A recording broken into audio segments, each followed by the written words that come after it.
Hi everyone, my name is Tan Wei Ming, metric number 270969. Today, I will present about the topic of my research method, which is the desire to purchase halal products among College of Business students in University Utara, Malaysia. Halal product has been very popular, whereby the demand for halal products has been increasing in the past few years. Demand increased among Muslim people, and non-Muslim people also demanded for the halal products. The desire of increasing the demand halal food and products lies in a few important reasons. The main reason was hygiene, assurance of safety, health, and halal food is more health beneficial when compared with the non-halal food. Halal acts as an essential in our daily life for both Muslims and non-Muslim. However, the halal issue in multiracial country like Malaysia is a sensitive matter with the potential to cause a racial tension. In that case, a lot of issues and challenges had to be encountered. So our problem statement is firstly, food containment issue. Halal food nowadays contain a multitude of forms such as emulsifiers. For example, ingredients like stabilizer, flavoring, and food coloring that are found in the halal foods and products bring concern to the public and Islamic law. Besides, there is a concern that halal food has involved a genetically modified process of transferring the need to be isolated from one organism to another. This could potentially raise the risk, uncertainty, and consciousness appear among the Malaysians. Not only that, slaughtering is also one of the process under Islamic law to identify the halalness of the food. Difficulties to identify the slaughtering process influence the Muslim and non-Muslims' confidential level toward the halal food and products. There are a total of 4 research questions.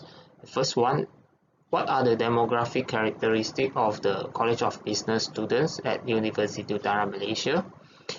The second one is, do gender difference affect the desire to purchase halal product among the COB students at University Utara, Malaysia? Third one is, do different college affect the desire to purchase halal product among the COB students at University Utara, Malaysia? And the last one is, does personal attitude, personal subjective norms, and perceived behavior control has a significant relationship with the desire to purchase halal products among the COB students at University Utara, Malaysia? There are 4 main objectives in the research paper. The first one is to determine the demographic characteristic of COB students at University Utara, Malaysia. Second one is to determine the relationship between the gender and the desire to purchase halal products among COB students at University Utara, Malaysia. Third one is to determine the relationship between the different colleges and the desire to purchase halal products among the COB students at University Utara, Malaysia. And the last one is to determine the significant influence of personal attitude, personal trait, and product awareness on the desire to purchase halal product among the COB students at University Utara, Malaysia. With the increase of hygiene awareness and assurance of health, there has been a corresponding increase in the consumption of halal products nationwide, including Malaysia. In view of such situations, the study aims to analyze the desire of younger generation to purchase halal products.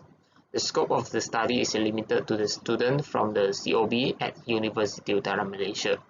Basically, the respondents of the study are teenagers between the age of 18 to 24 who will be conducted for the survey using their email accounts.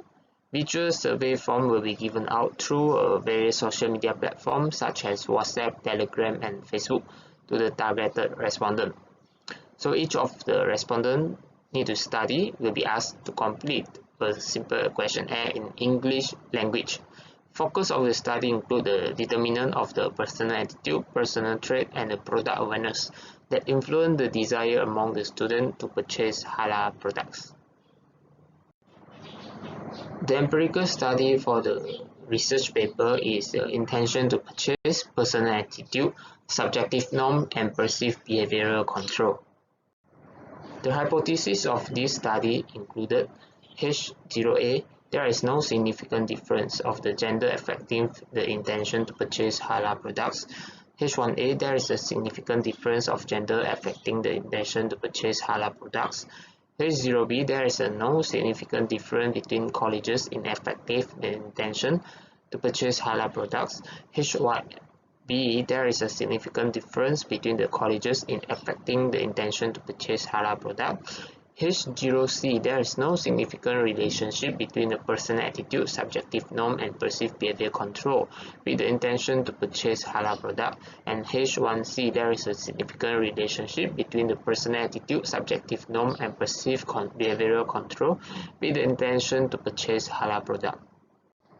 For the research framework, this study has 3 independent variables and 1 dependent variable.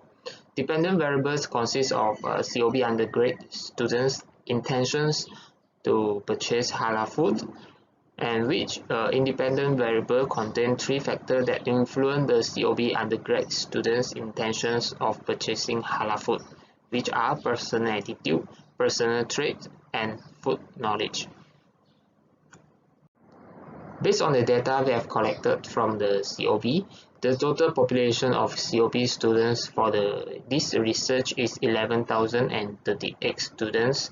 Thus, the sample technique will utilize the convenience sampling method. The sampling method, also called availability, which is convenient to collect data from the population to conduct this study. The table on the slide show the populations of the COB undergrad students in UUM, which consists of SBM, School of Business Management, School of Economic Finance and Banking, SEFB, Tunku Puteri Intan Safinas School of Accountancy, TISA, Islamic Business School, IBS, School of Technology Management and Logistics, STML, and National Golf Academy, UUMNGA. This research questionnaire consists of 5 sections and 33 questions, including 6 questions for the Section A, Demographic Profile Information, 7 questions for Section B, Intention to Purchase Halal Product, 6 questions for Section C, Attitude, and 7 questions for Section D, Subjective Norm, and lastly, 7 questions for the Section E, Perceived Behavioral Control. 7 questions in Section B is about the dependent variable, another 20 questions in the following section. C to E is about the independent variable for this research. The data collection for this research would take the form of the survey. Since primary data was the emphasis for this research, a questionnaire would be used for the data collection purpose. To maximize the efficiency to obtain the greatest number of respondents, especially during the pandemic of COVID-19, the researcher construct a questionnaire by using Google Forms as the platform and distribute the link access to the respondent. The target respondent required is a minimum of 100 respondents. There were a total of 4 types of data analysis techniques that used in this research, which are descriptive analysis, independent sample t-test, one-way ANOVA, and person correlation analysis. In this section, the descriptive analysis will be implemented to analyze the demographic background of data of the respondent. This section has been analyzed by frequency analysis to get the frequency and percentage of the respondent to every question under the demographic sections. So the detailed data will be shown on the table in the slide. The independent variable of personal attitude, subjective norm, and perceived behavioral control are considered moderate, where the mean is 3.77, 3.65, and 4.34 respectively, which are within 3 to 5. The mean level for the dependent variables, which is intention to purchase, is also considered moderate, where the mean is 3.68. The standard deviations for the 3 independent variables is 0.954, 1.037, and 0.793 respectively, while the standard deviation for the dependent variable is 1.038. The independent t-test was used to examine the following hypotheses to fulfill the first research objective.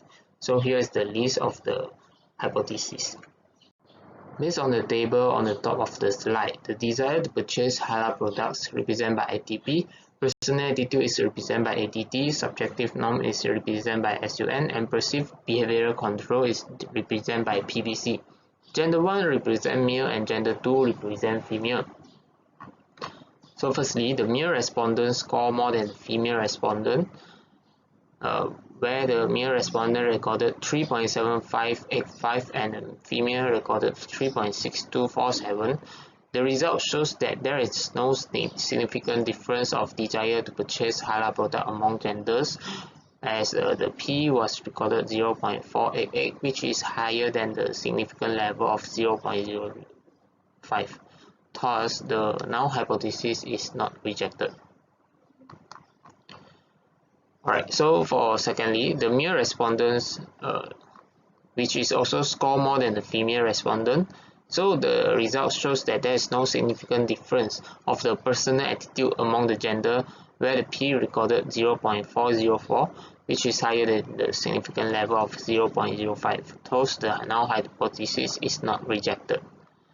And thirdly, the male respondent is also score the mean that is more than the female respondent. Then the result shows that there is no significant difference of the subjective norms among the gender, where the P recorded 0.229, which is higher than the significant level of 0.05. So the null hypothesis is not rejected.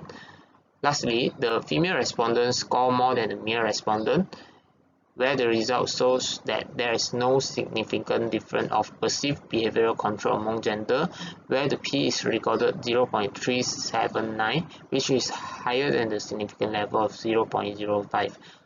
So the null hypothesis is not rejected. The one-way ANOVA analysis is used to achieve the third objective of this research.